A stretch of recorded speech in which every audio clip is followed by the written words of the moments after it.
Pessoal, bem-vindo a mais um Dupla Digital Convida. Nós, Luiz Durso, meu grande parceiro aqui, mas o Rodrigo Martinelli, depois vocês vão entender por que eu estou falando isso. Hoje a gente tem um novo convidado. Então, lembrando você que a gente teve o Gabriel Pato, trouxemos também o perito em computação forense Ismael Júnior e também a doutora Paula Mery, da Polícia Federal. Se você ainda não assistiu ou ouviu, esse nosso canal também está disponível no podcast. Corre lá e assiste ou ouça esses episódios. Luiz, tudo bem com você? Hoje está todo preto aí. O que está acontecendo aí do seu lado? É que aqui no Brasil tá frio. Fala pessoal, sejam bem-vindos a mais um Dupla Digital. Fala Rodrigo, direto do Texas. Eu tô aqui em São Paulo. E em São Paulo, Rodrigo, não sei se você sabe, mas tá muito frio. Essa semana choveu quase todos os dias. Então eu estou aqui agasalhado devidamente para receber o nosso especial convidado de hoje. Você sabe, Rodrigo, que o nosso convidado tem o mesmo nome que você. Então a gente vai chamar o nosso convidado pelo nome e pelo sobrenome para ficar mais fácil. E ele, além de ser um amigo, Rodrigo, ele é um especialista numa matéria que é tão importante e pouca gente sabe bem. Tem muita gente que fala sobre Bitcoin, sobre blockchain, sobre as criptomoedas, mas, de fato, alguém que entenda bem, isso é muito raro. E o Rodrigo, eu tive a honra de conhecê-lo por assistir uma aula dele e me encantei pela didática dele e por saber que ele há anos atua nessa área. Então, nosso convidado de hoje é o doutor Rodrigo Borges. Ele é advogado especialista em blockchain e criptoativos, vale dizer, em Bitcoin e em criptomoedas em geral. Ele é sócio do CB Associados e professor de matérias, né, relacionadas a blockchain e Bitcoin. Inclusive, ele deu aula em alguns cursos que eu coordenei e ele deu boas aulas, viu, Rodrigo? Então, Rodrigo Borges, seja muito bem-vindo ao nosso canal. Você está sendo visto no YouTube, ouvido pelo Spotify e tantas outras plataformas. São mais de 5 plataformas que a gente distribui esse conteúdo. E é uma honra recebê-lo aqui, Rodrigo Borges. Prazer estar contigo. Obrigado, Durso e Rodrigo, pelo convite. Um prazer participar aqui com vocês. Espero poder contribuir nesse debate tão interessante quando a gente fala de tecnologia. Muito bom. Então, Rodrigo Borges, meu xará, a gente gosta, o Durso ele gosta de fazer perguntas mais, entendeu? Meio a meio, tal. Eu já gosto já de soltar a bola de fogo. Blockchain é uma realidade ou é apenas ainda um sonho que começou rápido e depois perdeu a força? O que é blockchain? E onde a gente está com isso? Desculpa já soltar a bola de fogo, mas é que eu sou assim. Sou mais agressivo Rodrigo, que o Luiz. Deixa eu só lembrar para o nosso convidado que o nosso público é o leigo. Então, se você puder ser o mais didático possível na resposta para o pessoal entender de fato o que é blockchain, a gente agradece e o pessoal que assiste também. Perfeito. Na verdade, não foi colocar no fogo, não, Rodrigo. Acho que essa pergunta ela é muito pertinente e elucidativa até para a turma entender em que ponto a gente está da tecnologia. Sem dúvida, nos últimos anos se falou muito de blockchain e todo mundo achava que blockchain serviria para solução de todos os problemas da humanidade, o que não é uma verdade. Mas hoje, 2020, agora a gente pode dizer que comparado com há 5 anos atrás, a gente vê uma adoção de blockchain em setores que sequer a gente imaginava. Só para facilitar o entendimento, que não tem nada mais difícil do que você explicar blockchain e ainda mais sem nenhum auxílio de uma imagem. Quando a gente só no gogó fica ainda mais difícil, então vamos tentar explicar aqui. O blockchain seria, na verdade, é um sistema que ele surgiu por conta da criação do Bitcoin, né? Então, quando foi criado o Bitcoin, lá num paper em 2008, chamado Bitcoin, Peer-to-Peer Electronic Cash System, é um documento que qualquer um consegue encontrar na internet, ele explica o passo a passo do funcionamento do blockchain. Blockchain é um sistema distribuído, isso porque as informações inseridas nele não estão concentradas em um único servidor ou em alguns servidores, eles estão em todos os equipamentos que quiserem participar da rede. E ele funciona para validação e transferência de valor. Quando eu digo transferência de valor, é transferência segura de dados. E ele recebeu esse nome blockchain por uma questão de mercado, porque a forma como os dados são estruturados, eles estão armazenados em blocos, então as transações são organizadas em blocos, selados de forma criptográfica, ligados um bloco ao outro de forma cronológica, formando uma corrente de blocos, então por isso o nome blockchain. Muito bom. Ou seja, pelo que eu entendi com a explicação, parece ser mais simples e muito mais complexo do que a gente imagina. Então, seria blockchain, pelo que eu entendi, seria um sistema para se realizar transações de dados, comunicação, onde ao final de cada transação e comunicação, isso é registrado num bloco, e aí ali tem uma quantidade específica de informações que sempre será naquela quantidade, e aí vai fechando bloco, bloco, bloco, bloco, e isso seria o blockchain, é isso? De maneira muito simplista, claro. Não, exato, mas é uma forma bem simples de elucidar. E o que é interessante do que você colocou, como a gente vai fechando e ligando um bloco ao outro, para que a gente altere um dado, uma transação que ocorreu na cadeia, na rede, eu preciso alterar todas as transações que surgiram depois dela. Então isso traz a característica de tornar uma tecnologia as transações quase imutáveis, e essa é a razão, uma das grandes seguranças relacionadas ao blockchain. Então, um ataque à rede, para ele ser efetivo, eu teria que atacar todos os equipamentos que estão conectados à rede simultaneamente, o que até hoje, no caso do blockchain do Bitcoin, jamais ocorreu. Rodrigo Borges, então, eu posso entender que o blockchain só existe por causa do Bitcoin, porque uma das coisas que eu vejo muita gente falar é confundir, por exemplo, quando o Bitcoin teve aquela onda de desvalorização, todo mundo falou, isso daí acabou com o blockchain, e assim, eles estão conectados, porque na verdade o Bitcoin é um token, né? Na verdade é um pacote de dados, um pacote de informação. Uma coisa vive sem a outra, eles estão realmente conectados ou eles não estão conectados? Porque hoje você tem uma imensidão de outras criptomoedas. Então, assim, você pode falar um pouquinho sobre isso? Claro. Isso é uma confusão que muita gente faz, tentar enquadrar uma coisa como sendo a outra. Então, como se o Bitcoin fosse o blockchain ou o blockchain fosse o Bitcoin. Importante mencionar que existem diversas redes blockchain rodando por aí. Tá? Quando a gente fala do blockchain do Bitcoin, é o sistema Gênesis, primeiro sistema de blockchain que se tem notícia no mundo, que ele surgiu para rodar o Bitcoin. E ele foi tão revolucionário, porque além das características que a gente mencionou anteriormente, ele foi o primeiro sistema que resolveu o chamado gasto duplo, ou seja, foi a primeira vez que alguém apresentou ao mundo um sistema que permitisse a transferência de valor de ponto a ponto, sem a necessidade de um intermediário de validação. E a gente pensa, poxa, mas eu já conseguia fazer a transferência de dado eletrônico ponto a ponto. Por meio de um PayPal. Você conseguia, utilizando o PayPal, que ele vai fazer o débito da sua conta e o crédito da conta do terceiro. No caso do blockchain do Bitcoin, ele faz isso de forma automatizada, sem a necessidade de alguém controlando e validando aquela operação. Então, isso que torna tão interessante. Então, é importante a gente diferenciar. O Bitcoin é o ativo que existe em um sistema blockchain, naquele blockchain Gênesis. E dali derivaram várias blockchains.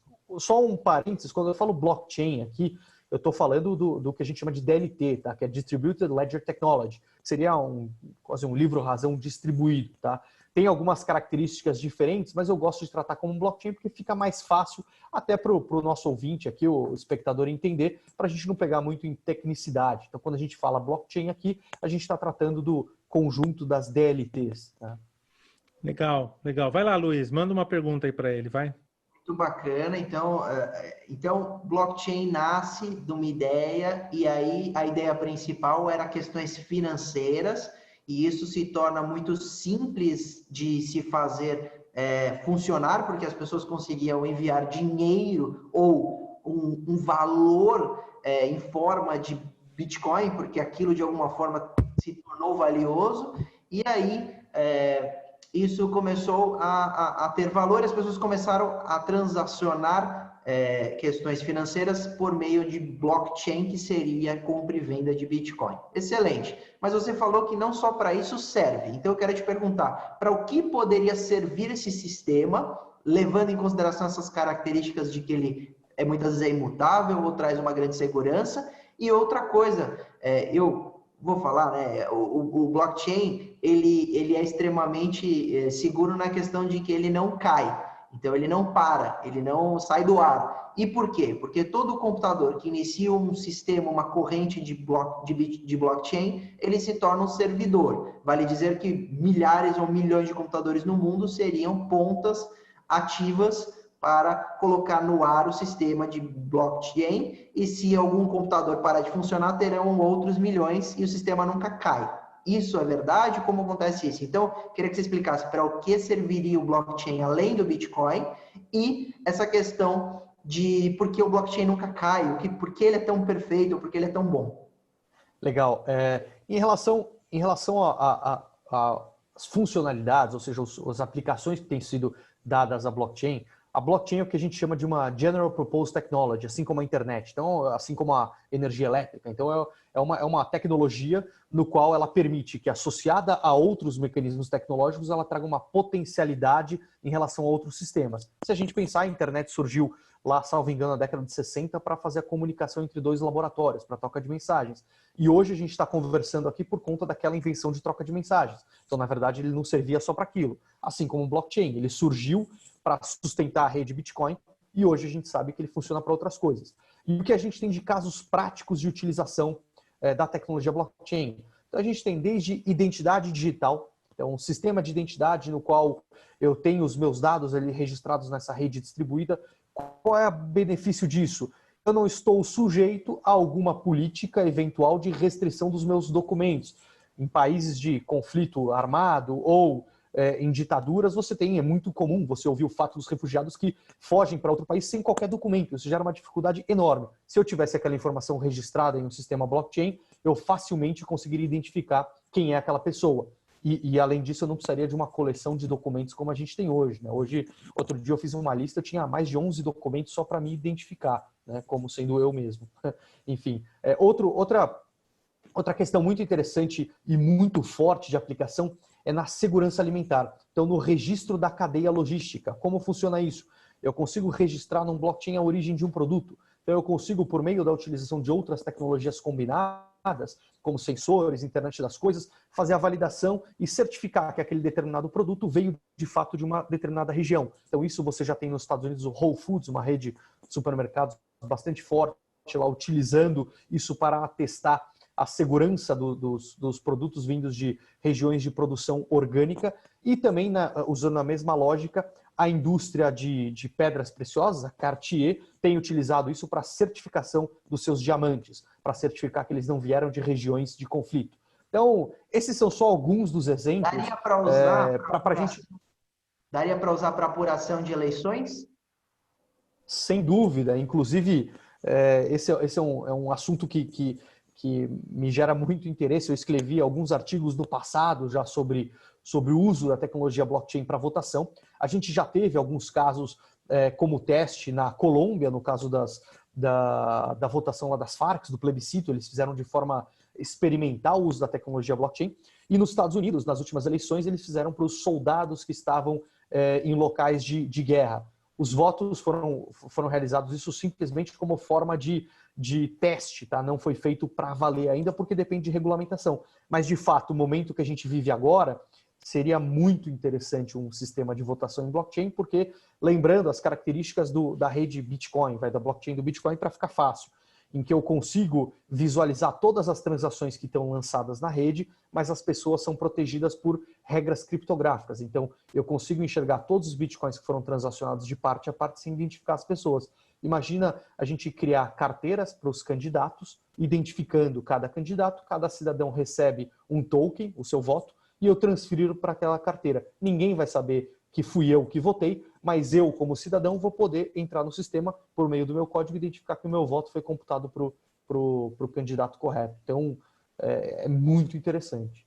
Uma das coisas, então, pessoal, para quem está nos acompanhando, acho que a primeira coisa que a gente tem que entender é que blockchain é uma coisa, criptomoeda é outra coisa. A tecnologia aconteceu ao mesmo tempo, uma para suprir a outra, porém, agora, como ele está falando, o meu xará está falando, os usos, as utilizações dessa tecnologia, elas estão multiplicando e aumentando. E aí aquela pergunta que eu fiz lá no começo, assim, como é que você vê o desenvolvimento disso para os próximos anos? E depois que o Luiz vai te fazer uma pergunta, eu quero falar mais sobre hackeamento e também identidade. Mas vamos lá, como é que você vê isso se desenvolvendo? Porque tinham muitos startups, assim, uma quantidade imensa falando de blockchain e eu vi muitos morrerem, principalmente agora nessa época de pandemia. Como é que você vê a questão dessa evolução? De fato, a gente teve muitas empresas que surgiram e morreram num curto espaço de tempo. E é interessante, eu participo de muitos congressos internacionais sobre o tema. Então, nessa minha caminhada aqui falando sobre blockchain e criptoativos, eu tive a oportunidade de, em 2018, ser convidado pelo Parlamento Europeu para ir lá discutir sobre a regulação de criptoativos e uso de blockchain por governos. Foi uma experiência incrível e lá eu conheci vários empreendedores que estavam lá tentando acompanhar o que acontecia em termos de regulação. E a grande maioria dessa turma morreu pelo caminho, porque, naturalmente, muitos deles surgiram com a euforia da subida do Bitcoin. Ninguém sabia ao certo o que era blockchain. Então, em 2017, quando o Bitcoin bateu quase $20 mil, todo mundo falou, poxa, eu vou investir em blockchain, vou investir em Bitcoin e com isso eu vou ganhar muito dinheiro. Tanto é que a SEC, o equivalente a CVM nos Estados Unidos, proibiu a utilização do nome blockchain em empresas que estavam abrindo capital, porque em 2017, 2018, o simples fato de constar no seu nome ali blockchain já gerava um interesse dos investidores sem ninguém saber o que aquilo se tratava. Então, de fato, as startups, muitas morreram no meio do caminho. E um outro exemplo claro disso, tem um evento chamado Consensus, que é o maior evento mundial sobre blockchain. Eu tive nos últimos anos nesse evento, e você vê a mudança do perfil. Em 2017, eu lembro, eu estive lá, a maioria das empresas eram empresas de russos, tentando ofertar soluções que você ficaria milionário do dia para a noite. E no último ano, já em 2019, o perfil eram empresas mais robustas, como Deloitte, como IBM, como Nasdaq, como, enfim, empresas mais sérias, utilizando a tecnologia para o aprimoramento das soluções que elas já têm. Então, o que eu vejo muito hoje, o que eu imagino, talvez o potencial principal do uso, do emprego da tecnologia blockchain hoje é no setor financeiro. O problema é a questão regulatória, que ela traz muitos entraves.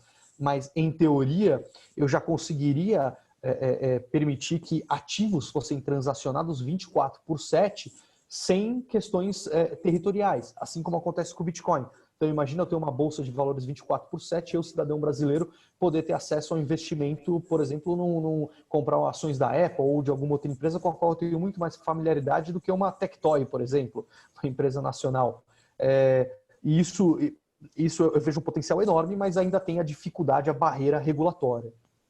Legal. Vai lá, Luiz. Eu estou assistindo, estou acompanhando aqui sua fala, e eu acompanhei muito esse boom do Bitcoin e do blockchain.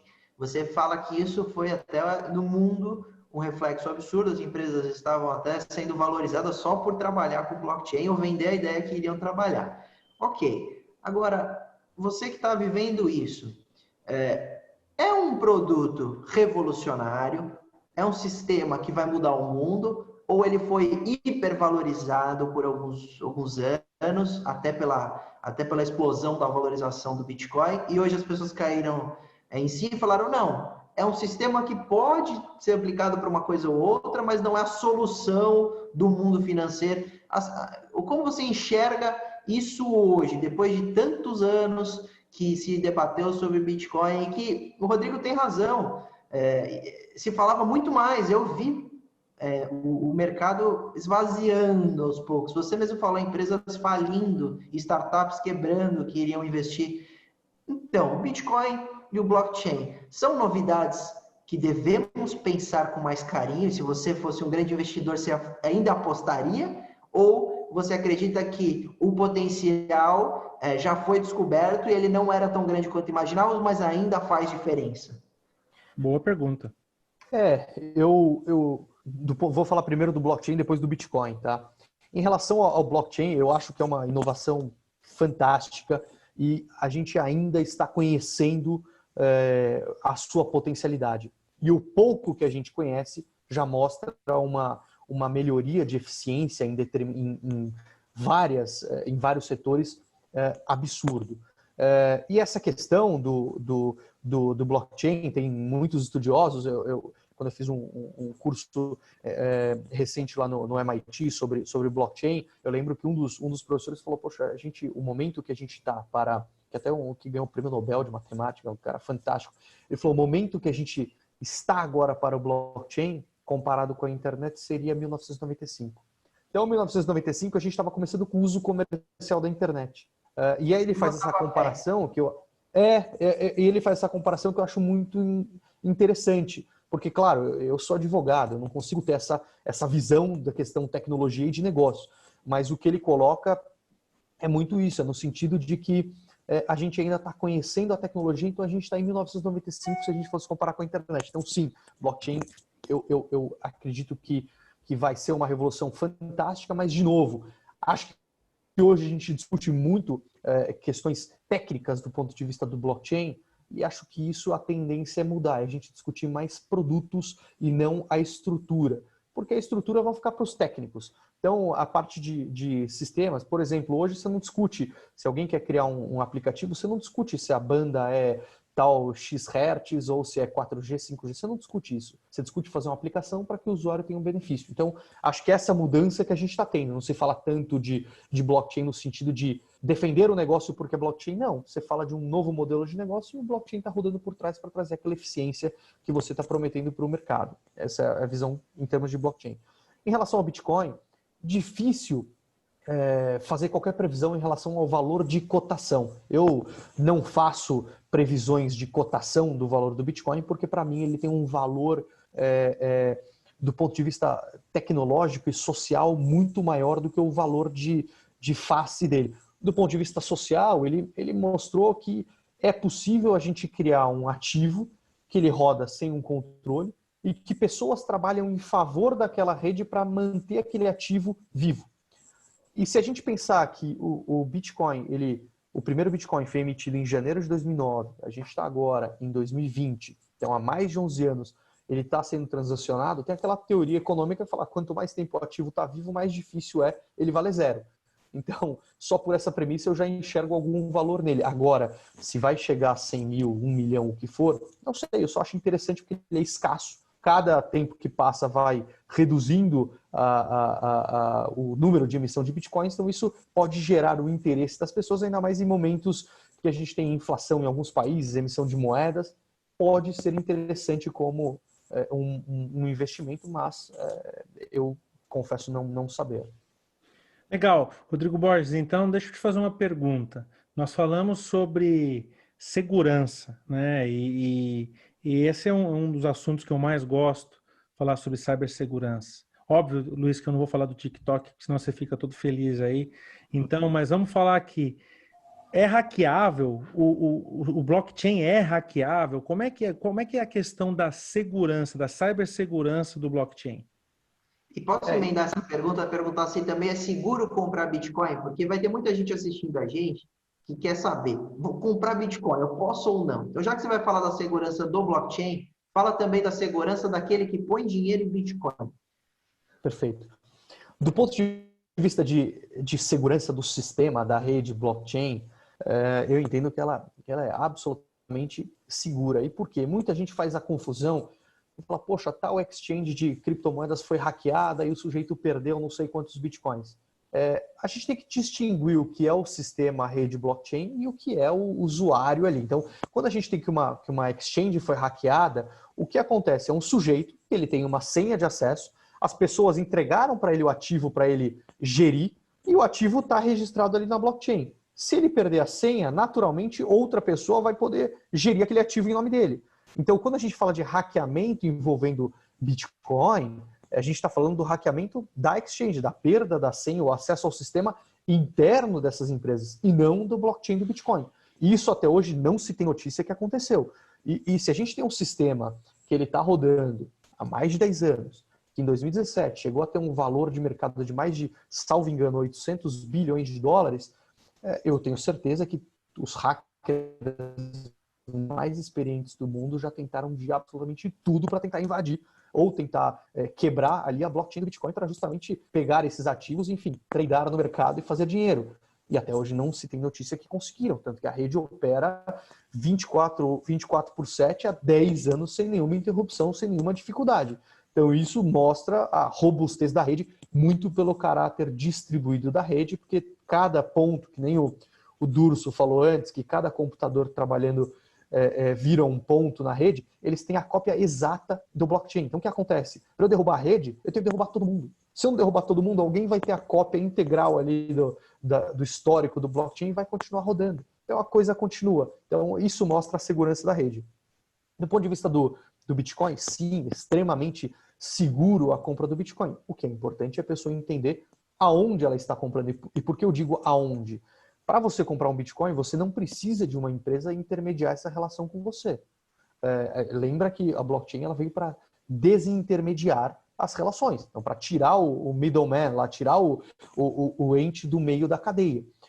Mas é muito difícil você sair na rua aqui e encontrar alguém que esteja vendendo Bitcoin. Alguém com uma plaquinha compra ou vende Bitcoin. É muito difícil. Então, para isso, existem algumas empresas chamadas exchanges, são as corretoras de criptoativos, que elas listam ali alguns ativos no qual as pessoas podem apresentar oferta de venda ou de compra, então elas fazem essa intermediação facilitando. E hoje é como, eu diria, a grande maioria do mercado, principalmente a pessoa que não tem um conhecimento ainda da área, passa a ter acesso a esse tipo de ativo. Então, a minha sugestão é que ela pesquise sobre a empresa a qual ela vai utilizar, se for utilizar para a compra do ativo, e que ela depois guarde com ela a chave privada do seu Bitcoin, que ela não deixe essa chave no poder de nenhum terceiro. Então isso para mim é uma premissa fundamental, até porque é o que muita gente diz, que se você não tem a chave do seu Bitcoin, o Bitcoin não é seu. Você está deixando ele na mão de um terceiro passível de ser hackeado, como a gente mencionou anteriormente. Legal, nós estamos caminhando aqui para os últimos minutos aí, a gente tem aí 8 minutos.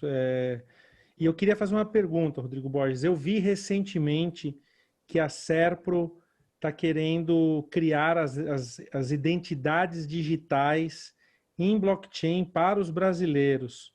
E eu tenho uma opinião muito, posso dizer, formada, relacionada à digitalização da identidade, né? Porque, na verdade, já foi comprovado que a melhor maneira de você identificar uma pessoa é através dos nossos dados biométricos. E como você falou, as senhas, eles continuam sendo um problema, as credenciais são um problema porque nós temos problemas de memória, a gente não vai conseguir criar coisas ilógicas e até a própria Apple e o Google não copiam o método de entrada do seu telefone biométrico, não transformam isso num arquivo, isso não sai do seu telefone. Para quem não sabe, isso não sai do seu aparelho de telefone, ele fica criptografado dentro do seu smartphone. E aí eu vejo empresas falando sobre identidades digitais, como a Microsoft, mas agora eu peguei essa questão da Serpro falando, vamos digitalizar os brasileiros e colocar dentro de um blockchain. Você viu isso? Qual que é a sua opinião sobre o que eles estão tentando fazer? Eu vi sim, Rodrigo, e inclusive tem um paper do TCU, do Tribunal de Contas da União, que, salvo engano, foi o que deu origem a isso. Então, o Tribunal de Contas chamou um grupo de especialistas para trazer algumas, e dentre elas abordou o tema da identidade.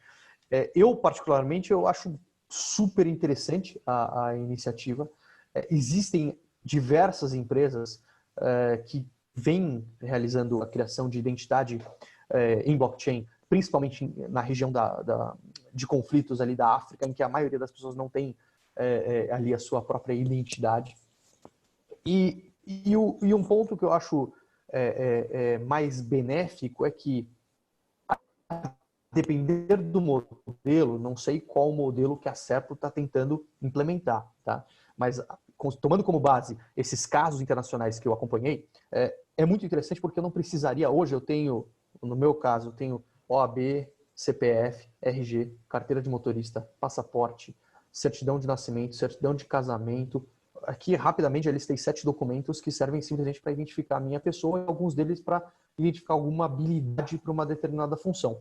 Eu tenho um sistema desse em blockchain, ou um sistema digital de identidade, em teoria permitiria que eu tivesse um único registro todas as informações e que eu permitisse o acesso às pessoas às informações conforme a necessidade. Então, é um guarda de trânsito que vem me pedir minha documentação, eu libero para ele o acesso à minha habilitação, à minha capacidade de dirigir. Eu vou fazer uma viagem para o exterior, então libero o acesso do órgão internacional do outro país para a informação minha internacional para acessar aquele determinado país.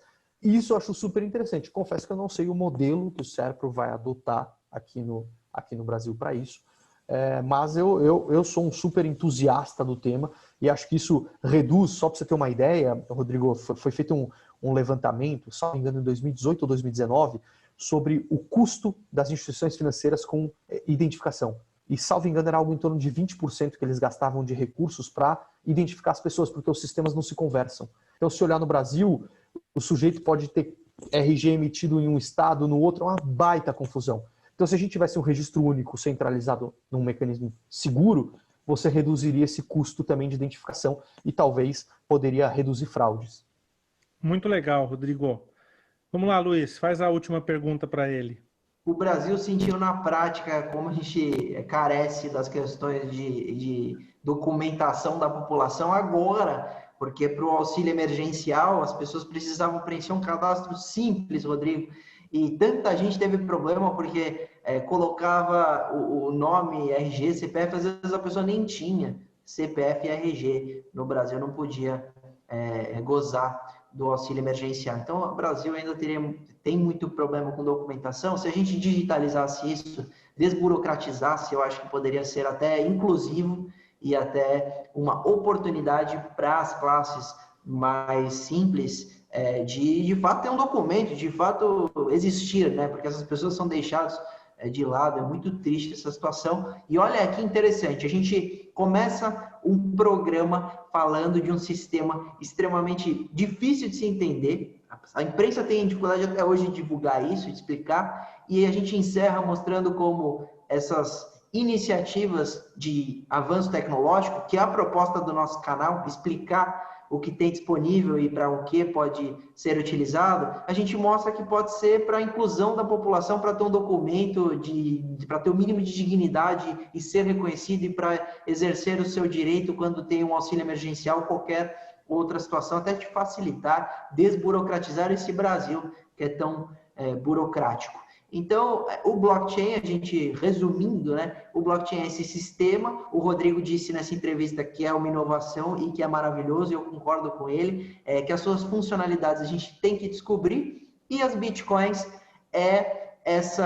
esse fenômeno que talvez não explodiu como a gente achou que ia explodir, agora ele está meio estável, faz alguns anos, acho que 1 ano e meio que ele está mais ou menos o mesmo valor. Ele está quanto? Está custando uns $8 mil agora? Agora ele fica variando entre 9, há pouco tempo atrás chegou a bater $11 mil, então ele está nessa faixa de 8 a 11 mil dólares, o que, para mim, isso é estourar muito, porque se você pensar, a grande crítica, o fato de não ter lastro, o fato de crítica de todo mundo, um ativo que surgiu do nada atingir esse valor, é incrível, né? É verdade, eu concordo com você, eu concordo quando eu falei o fenômeno que não vingou, no sentido de que a expectativa foi tão grande em razão da hipervalorização nesses primeiros anos, que as pessoas se frustraram, mas aqueles que olharem com esse seu viés, que tem toda a razão da história, desde do seu lançamento até hoje, isso é um fenômeno a comprovar que nem tudo precisa ser fiscalizado pelo governo, e não de fiscalização para procurar criminosos e contra a sonegação, mas a fiscalização, às vezes, de impor determinadas situações. Para quem já teve que mandar dinheiro para fora, o Rodrigo Martinelli, nosso querido amigo da Dupla Digital, deve ter muita dificuldade de transacionar valores Brasil e Estados Unidos, que eu tenho certeza que ele tem família aqui, e a burocracia que é isso, e às vezes o Bitcoin pode facilitar e tanto, e ainda tem carteiras offline, né? Você consegue baixar todo o seu dinheiro. Então, se você tiver 1 milhão em Bitcoin, você pode pôr num pendrive, pôr no bolso e pegar o seu carro e ir embora. Então aí, olha a polêmica da questão de como declarar isso, e isso dependeria de mais uns 10 programas. Mas, para encerrar, eu acho que a pergunta de ouro que todo mundo quer fazer, Rodrigo, para você dar a última palavra, é exatamente essa. Quero ganhar dinheiro. devo comprar bitcoins em 2020 ou eu devo, por exemplo, tratar isso como uma moeda e se eu quiser receber e pagar como se fosse um cartão de crédito virtual esses bitcoins, tudo bem, mas não na expectativa de que isso é uma ação que vai hipervalorizar nos próximos anos. Eu sei que isso a gente está fazendo uma elucubração e eu estou pedindo isso para você, mas você, como um dos maiores especialistas que eu conheço, queria saber se as pessoas que querem investir ainda devem investir um pouquinho ou não, preferir naquela questão muito mais tradicional que são os bancos, e se nós devemos usar cada vez mais as bitcoins como moeda, então para fazer compra no mercado, se você vê isso como evolução que vai acontecer ou não. O Rodrigo começou com uma pergunta difícil e você termina com uma mais difícil ainda, né? Bem para terminar animado, né? Bom, vamos lá. Primeiro, em relação a investimento, eu confesso que eu não sou a pessoa mais adequada para falar sobre se o Bitcoin vale a pena a pessoa investir ou não.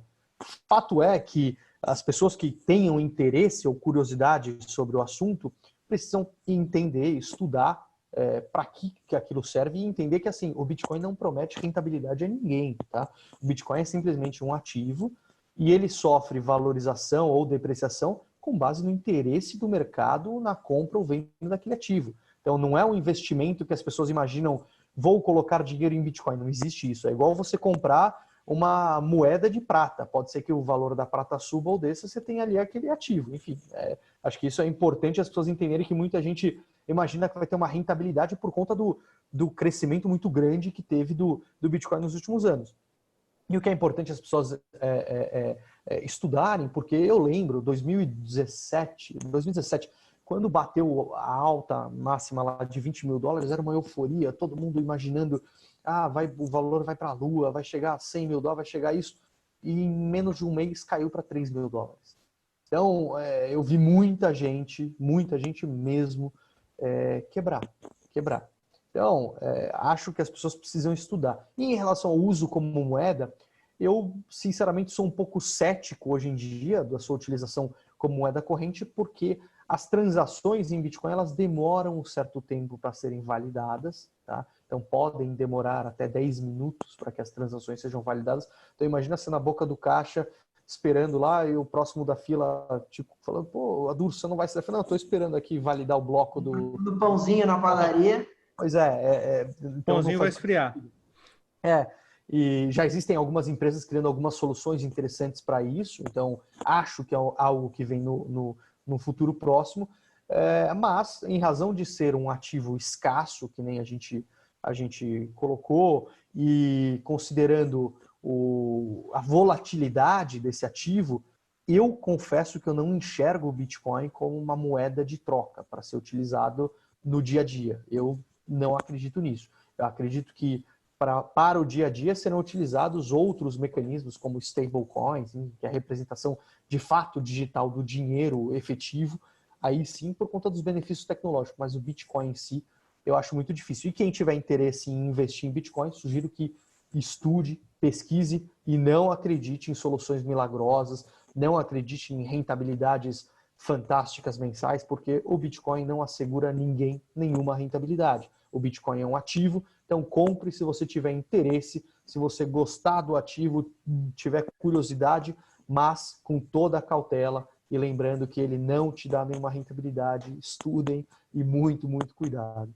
Legal, Rodrigo. Vamos ficando por aqui, mas antes eu queria falar uma coisa. Ele falou um termo que foi stablecoin. Stablecoin, pessoal, para quem não sabe, é uma criptomoeda com um valor pré-definido, seja um valor de 1 para 1, ou seja, 25, 50 centavos de dólar e por aí vai. É um valor, é uma criptomoeda com um valor fixo, né? Por isso que é chamado stablecoin. A gente tem essa prática de quando falar algum termo, sempre voltar. Rodrigo, eu quero agradecer muito a sua participação. O Luiz vai fazer o fechamento com você, mas eu acredito que a gente aprendeu muita coisa hoje. Como o Luiz falou, né? E acho que está ficando como uma característica do Dupla Digital, não é mesmo, Luiz? A gente consegue pegar temas complexos e trazendo uma linguagem muito fácil de entendimento para as pessoas. Então, muito obrigado, Rodrigo Borges, pela participação. Espero que vocês tenham gostado também e concordem comigo que a gente está conseguindo, na nossa missão aqui, trazer assuntos complexos com simplicidade. Vai lá, Luiz, fecha. Rodrigo Martinelli, obrigado por mais um episódio com você e agradecer ao nosso convidado, Rodrigo Borges, que deu uma aula aqui. O tempo é curto, a gente não conseguiu nem falar de mineração de criptomoedas, que nem tá valendo a pena, viu? O computador tá custando caro demais para quem quiser minerar, então a gente nem falou disso, mas tem tanto para falar. E sabe o que me deixa mais feliz, Rodrigo, do nosso programa? Que o Dupla Digital não é aquele programa que vem o convidado, a gente pergunta aquela coisa óbvia e ele responde o óbvio. Quem já assistiu TED Talks, as palestras do TED, as pessoas vão lá para pensar, vão lá para refletir. E o Rodrigo veio hoje aqui e ele refletiu e deu a opinião dele como especialista de como ele enxerga o mundo amanhã. E se você for ver qualquer palestra do Bill Gates, do Steve Jobs à época, ou de quem for, desses grandes idealizadores e mitos, Elon Musk, da tecnologia, você vai ver ele pensando no futuro. E a gente debater de Bitcoin e blockchain precisa ser falar do futuro. E o Rodrigo nos trouxe uma perspectiva que eu fiquei feliz. Eu acredito que se a gente usar o blockchain dessa forma, é um futuro maravilhoso. Bitcoin também. Então, Rodrigo, obrigado pela sua presença, pela sua colaboração, pelas suas respostas, pela você conseguir nos acompanhar nesse projeto de ilusão e de futurologia, porque tem gente que não gosta de falar, não sei lá como vai ficar mais para frente, mas você embarcou nessa, então eu só posso te agradecer. Parabéns pelo seu trabalho com uma matéria tão complexa e tão difícil, e obrigado por esclarecer aí de maneira tão simples. Eu deixo a palavra para você fazer suas saudações finais e palavra final aí para a gente encerrar. Eu que agradeço vocês dois, super prazer participar aqui do Dupla Digital. O papo foi uma delícia aqui, muito bacana a gente falar dessa forma mais descontraída e, como vocês colocaram, a gente trazer de uma forma mais simples termos tão complexos, né? E só para encerrar aqui um ponto, acho que é importante, eu sei que esse setor de criptoativos, Bitcoin, tem um preconceito muito grande da mídia, das pessoas, e é muito pelo desconhecimento. Então, esse tipo de trabalho aqui é super interessante, super importante para que as pessoas conheçam um pouco mais e entendam que a tecnologia, ela não é um malvado. O ruim é quem utiliza a tecnologia para os fins escusos. Então, acho que esse é o recado aqui. Agradecer a vocês muito a participação e fico à disposição de vocês. Acho que tem muita coisa desse tema para a gente explorar. Muito legal. Pessoal, muito obrigado mais uma vez. Esse é o Dupla Digital Convida com o Rodrigo Borges. Falamos de muita coisa legal. Segue a gente lá no Instagram do Digital Dupla. Vou deixar aqui também o Instagram do Rodrigo Borges para você seguir. E vamos lá. Vamos para mais um episódio gravado com vocês. Tchau. Valeu, pessoal. Até a próxima.